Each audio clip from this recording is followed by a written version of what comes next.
সম্মানিত ভিউয়ার্স, আজকে আলোচনা করব কালো জাম নিয়ে। কালো জাম একটি উপাদেয় ফল।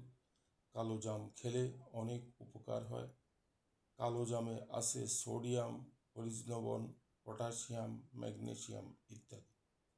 কালো জামের গুণের কথা বলে শেষ করা যাবে না। যারা ডায়াবেটিসের রোগী তারা কালো জাম খেলে ডায়াবেটিস কমে। কালো জামের মধ্যে অনেক গুণ আছে। কালো জাম খেলে অনেক উপকার হয়। যাদের শরীরে হিমোগ্লোবিন কম, রক্তে হিমোগ্লোবিন কম, তারা কালো জাম খেতে পারেন। কালো জাম খেলে রক্তের হিমোগ্লোবিন বাড়বে। গবেষকরা গবেষণা করে বের করেছেন কালো জাম খেলে ক্যান্সার প্রতিরোধ হয়। কালো জামের উপকারের কথা বলে শেষ করা যাবে না। এখন কালো জামের সিজন, আমাদের সবাইকে এখন কালো জাম খেতে হবে। আসুন এই সিজনে আমরা কালো জাম খাই এবং কালো জাম থেকে অনেক উপকার হয়।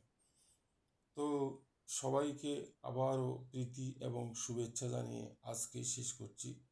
আবার দেখা হবে ইনশাআল্লাহ। আসসালামু আলাইকুম।